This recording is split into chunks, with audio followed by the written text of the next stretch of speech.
என்னடா அது ஹாஸ்பிட்டலில் இருக்கானேன்னு பார்க்குறீங்களா? வேறு எதுவும் இல்லைங்க. அதாவது சின்னதாக ஒரு ஆக்சிடெண்ட் ஆகிடுச்சு. ஆனால் காலுக்கு கொஞ்சம் பெருசாக தான் இருக்குது ஆக்சிடெண்ட்டு. என்ன பண்ணுறதுன்னே தெரியல. பார்ப்போமே. எக்ஸ்ரே எடுக்கிறவர் காலை திருப்பி வச்சு எடுக்கவே எனக்கு கொஞ்சம் பயந்துட்டேங்க. அவர் வேறு 2வது தடவை வேறு எடுக்கிறாரா? அதுக்கப்புறம் போதும் அப்படின்னு சொல்லிட்டு கால் எடுத்துட்டாரு. வாங்க. A few moments later. காலைல விழுந்துச்சு ரன்னிங் போகலாம் அப்படின்னு சொல்லிட்டு வீட்டுக்கு பக்கத்தில் இருக்கிற கிரவுண்டுக்கு காலையிலேயே வாட்டர் பால் எடுத்துக்கிட்டு ஒரு வாக் மாரி போயிட்டு வரலாம், காலையிலேயே ரன்னிங்கை ஸ்டார்ட் பண்ணிடலாம் அப்படின்னு சொல்லிட்டு அப்படியே ரன்னிங்கையும் முடிச்சுட்டு திருப்தியாக வாக் போயிட்டு அப்படியே நடந்து பொறுமையாக போயிட்டு, சரி சும்மா தானே இருக்கும், ஸ்விம்மிங் பூலுக்கு போயிட்டு ப்ரீத்திங் எக்ஸசைஸ் பண்ணலாம் அப்படின்னு சொல்லிட்டு ஸ்விம்மிங் பூலுக்கு நடந்தே போயிட்டு, பக்கத்தில் தான் இருக்குது பட் இருந்தாலும் நடந்து தானே போகணும் அப்படின்னு போயிட்டு நேராக பார்த்தோன்னா ஸ்விம்மிங் பூல்லு இருக்குது, ஆனால் பூட்டு போட்டு இருக்குது. அப்போ தான் நினச்சேன், அடா பாவி, சாட்டர்டே கூட பூட்டு போட்டு வச்சுருக்காங்க அப்படின்னு பார்த்தா அன்னைக்கு சைக்கிள் ரேஸாம். அது எனக்கு தெரியாத போச்சு. சரி ஓகே அப்படின்னு சொல்லிட்டு நாளைக்கு ரன்னிங் ரேஸ் இருக்கா. ஓகே, அப்போ நம்ம ப்ராக்டிஸ் எடுத்ததெல்லாம் நாளைக்கு காமிச்சிடலாம் அப்படின்னு சொல்லிட்டு பார்த்துட்டு அப்படியே திரும்பி வந்த வேகத்துக்கே வீட்டுக்கு அப்படியே போகலான்னு போய்கிட்டே இருக்கேன். நடக்கிறேன் காலை எடுத்து வைக்கவே முடியல. அதுக்கப்புறம் வீட்டுக்கு வந்த உடனே சரிடா நம்ம காலைல மார்னிங் ஒர்க் அவுட்டு ஆரம்பிச்சிடலாம் அப்படின்னு சொல்லிட்டு ஷூக்கு சாக்ஸு போட்டுட்டு இந்த ஒரு பக்கம் போட்டுட்டு அதுக்கப்புறம் இந்த காலையிலையும் சாக்ஸை உள்ளார நல்லா போட்டுட்டு அதுக்கப்புறம் சேர்றாப்பா ஷூவில் அவுத்துட்டு உள்ளார கீழே 2 தட்டிட்டு அதுக்கப்புறம் ஷூ போடுவோம் அப்படின்னு சொல்லிட்டு போட்டு அதுக்கப்புறம் பாருங்கள் நடக்க போகிற கூத்தே இப்போ தான் இருக்குங்க. அதுக்கப்புறம் யோசிச்சுட்டே இருந்தேன். தண்ணி பாட்டில் எடுத்து வச்சுட்டேன், பக்கத்தில் தான் இருந்தது. அதுக்கப்புறம் இந்த காலில் நல்லா ஷூ உட்காரவே இல்லை. அதுக்கப்புறம் எடுத்து விட்டுட்டு நல்லா டைட்டாக போட்டுட்டு கடன்னு போட்டுட்டு அதுக்கப்புறம் அந்த ஷூவையும் நான் காலையில் மாட்டிட்ட உடனே லேஸை கட்டிட்டு அதுக்கப்புறம் கிளம்பிட்டேன். எங்கன்னு கேட்குறீங்களா? மேலே மொட்டை மாடிக்கு தான். ஐயோ ஃபோனை மறக்க வச்சிட்டேன் அப்படின்னு சொல்லிட்டு மேலே கடன்னு மேலே ஏறி சூரியன் வடிச்சேன்னு மூஞ்சிக்கு அடிக்குது. அப்படியே வந்துட்டு மேட்டு யோகா மேட்டு இல்லை, அது அங்கே இருக்குது. அதனால பாய் மூட்டை இருக்குது. தண்ணி பாட்டில் கீழே வச்சுட்டு பாயை இந்த இடத்துல போடலாம் அப்படின்னு பார்த்துட்டு அப்பா நல்லதாக ஒரு இடம் கிடச்சிது. சரி முதல்ல எடுத்தவங்க சூரியனை கும்பிட்டு அதுக்கப்புறம் சரி டைம் வைக்கலான்னு பார்த்தா சூரிய வெளிச்சம் அடிக்கிற வெயிலில் டைமு வாட்சும் தெரிய மாட்டுது. அதுக்கப்புறம் என்ன பண்ணேன், அப்பா ஒரே முட்டா கண்டுபிடிச்சிட்டேன் அப்படின்னு சொல்லிட்டு அப்படியே 100 ஸ்குவாடை நம்ம சைட் ஆஃப் சொன்ன மாதிரி சும்மா கீழே குனிஞ்சு எழுந்தேன். வேகமாக பண்ணேன். அது வேகமாக பண்ணதுன்னா நான் தான். அதனால் அப்படியே பண்ணிகிட்டே இருந்தேன். அப்பா கொஞ்ச நேரங்க அப்புறம் என்ன ஆச்சு, ஸ்லோ மோஷனில் வரா மாதிரி ஸ்லோ ஆகிடுச்சு பாடி. இன்னும் 100 ஸ்குவாட்ஸ்னால் சும்மா மூஞ்சிக்கு வெயிலும் உடம்புக்கு பவரும் சும்மா வேறு லெவலாக இருந்தது. மார்னிங்கில் ஒர்க் அவுட்டு பண்ணிக்கிட்டே இருந்தேன், வேகமாக போய்கிட்டே இருந்தேன். மூச்சின்னு சொல்கிறோமே, மூச்சு மட்டும்தான் வாங்குதுன்னு நினைக்காதீங்க, ஃபுல்லாக பாடி மொத்தமாக ஹீட் ஆகிடுச்சு. அது முடிச்சிட்ட உடனே அதுக்கப்புறம் பாயை போட்டு சிட்டப் சப்போர்ட்டெல்லாம் அப்படின்னு சொல்லிட்டு கையை முதல்ல தலைக்கு பின்னாடி வச்சு ட்ரை பண்ணேன். அவனை போடு தட்டி தூக்கணுண்டா அப்படின்னு சொல்லிட்டு பார்த்து ஒரு 10-20 போட்டேன். அதுக்கப்புறம் பார்த்தா முடியல. கை முன்னாடி வச்சுட்டு முட்டியை தொட்டு சும்மா 100 கம்ப்ளீட் பண்ணுறதுக்காக ஃபுல் எஃபெக்டும் நான் இன்றைக்கி போட்டேன்.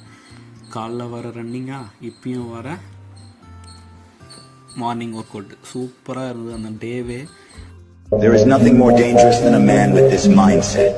Listen closely. Giving up will make me weak. I will win, no matter the problems. The only person that can beat me is me. Depression will never be able to control me. When I fall, I always get back up. I will fail until I win. அப்படியே இந்த dialogue என் mind செட்டுக்குள்ளே ஓடிக்கிட்டே இருக்கவே உண்மை எனக்கு boost வந்த மாதிரி work அவுட்டை சும்மா வேர்வை வர்ற அளவுக்கு சும்மா பவராக செஞ்சேன். பார்த்தீங்கனாலே தெரியும். எப்பா அடி அப்படின்னு சொல்லக்கூடிய அளவுக்கு போட்டாச்சு. போட்டு முடிச்சிட்ட உடனே பாடி ரொம்ப ஹீட் ஆகிடுச்சு. எப்பா ஒரு அடியாக முடிச்சாச்சுரா அப்படின்னு சொல்லிட்டு இதே மூச்சு வாங்கத்தோட புஷ்அப்பு 100 புஷ்அப்பையும் எடுத்துடலாம் அப்படின்னு சொல்லிட்டு டைமை பார்த்துட்டு அதுக்கப்புறம் கீழே போயிட்டு வந்தங்க ஒரு ஃபார்மில் போட்டாங்க ஒரு ஃபார்ம் அப்படியே சும்மா விழுந்து விழுந்து இருந்தேன். ஆனால் ஒரு புஷ்அப் இப்போ ஸ்லோ மோஷனில் பார்த்தாலே தெரியும். அப்பாவே இவ்வளோ நேரம் நான் புஷ்அப் எடுக்கலையா, ஸ்லோ மோஷனில் பார்த்தா தான் எனக்கே தெரியுது என்னுடைய புஷ்அப் எப்படி இருக்குதுன்னு சொல்லிட்டு நாடா பண்ணி வச்சுருக்கேன் நான் அப்படின்ற மாதிரி ஆயிடுச்சு. அதுக்கப்புறம் சரி இதெல்லாம் மறந்துட்டு போவோம், ஏன்னா இப்போ பேசுகிறதுக்கு ஈஸியாக இருக்கும். அங்கே போயிட்டு ஒரு புஷ்அப் எடுக்கிறதுக்கு நான் முன்னாடி எவ்வளோ கஷ்டப்பட்டேன்னு எனக்கு மட்டும்தான் தெரியும் அப்படின்லாம் சொல்ல மாட்டேன். அது உங்களுக்கும் தெரியும், பார்த்தவங்க நீங்களும் அதை ரியலைஸ் பண்ணியிருப்பீங்க. பட் இருந்தாலும் ஒரு 30 எடுத்துகிட்டு எனக்கு வந்து கண்டினியூஸாக என்னால் போட முடியல. அதுக்கப்புறம் என்ன ஆச்சு, ஒரு பிரேக் எடுத்தேன். பிரேக்குன்றது மூச்சு 2 தடவை 3 தடவை வாங்கிட்டு எடுத்தேன் பாருங்கள். இன்னொரு ஃபார்ம் நான் போட்டே ஆகணும் அப்படின்னு சொல்லிட்டு போட்டேன். சரிடா அப்பா பார்த்துட்டு எடுத்து காலை நீட்டிட்டு கீழே குனிஞ்சேன். பார்த்தா கையை வரல. ஐயோ டேய் 100 புஷ்அப் போட்டே ஆகும்டா அப்படின்னு சொல்லிட்டு சரி எடுத்துட்டோம். ஒரு மூச்சுக்கு ஒரு 10 போடும் அப்படின்னு சொல்லிட்டு ஒரு 10 கம்ப்ளீட் பண்ணிட்டேன். அதுக்கப்புறம் பாருங்கள் போட்டு சூப்பராக அந்த டேவே பயங்கரமாக போச்சு. எடுன்னு சும்மா ஆஸ்டா சொல்லுவான் பாருங்க, my magic is never giving up அப்படின்னு சொல்லிட்டு மனசில் தோணுச்சு. அதுக்கப்புறம் ஒரு மூச்சுக்கும் சும்மா மின்னல் வேகத்தில் எடுத்தேன். அவன் இருக்கிற ஃபார்முக்கு நம்ம இல்லைனாலும் கூடிய சீக்கிரத்தில் வந்துடுவோம் அப்படின்ற ஒரு நம்பிக்கை இருக்குது எனக்கு. பார்க்கலாம் இறுதி வரையில் என்ன நடக்குதுன்னு பார்ப்போம். இப்படியே போயிட்டே இருந்த ஒரு குட் நியூஸு திடீர்னு ஒரு பிரேக் ஆயிடுச்சுங்க. என்னடா கால் காமிக்கிறான் அப்படின்னு சொல்லிட்டு பார்க்குறீங்களா? என்னது இது ரத்தமே தாங்க.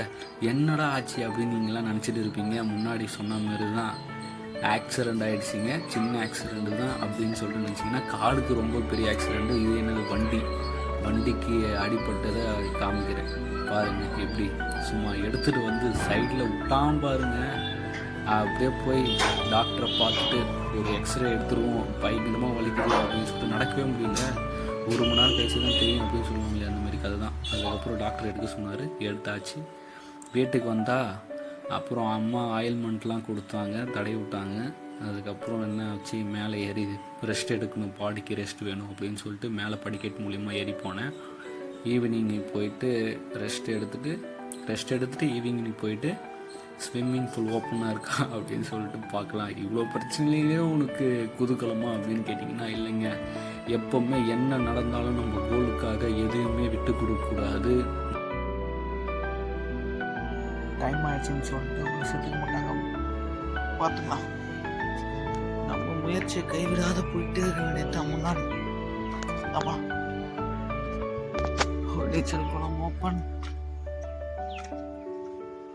போயிட்டே இருக்கும். என்ன நடந்தாலும் பரவாயில்ல, ஆனால் ஓடியே ஆகும் வெறித்தனமா. ஓடப்போறிய மாரத்தானுக்கு 1957 அப்படியே மாரத்தான் பேட்சை வாங்கிட்டு கிரவுண்டு பக்கத்தில் தானே இருக்கு அப்படின்னு சொல்லிட்டு ஒரு வாக்கை போட்டு போயிட்டே இருக்கு. காலைல ஓட முடியாத ஒரு சுச்சுவேஷன், பார்த்துக்கலாம். இத்தனை நாள் செஞ்ச ட்ரைனிங் வந்து நாளைக்கு பலன் கொடுக்குதோ இல்லையோ, என்னால் முடிஞ்ச எல்லா முயற்சியும் பண்ணுறதுல தான் நாளைக்கு எனக்கு பிடிக்கலா. இப்போதைக்கு நான் காலை தயார் பண்ணணும், ஐஸ் கியூப் வச்சு பார்ப்போம்.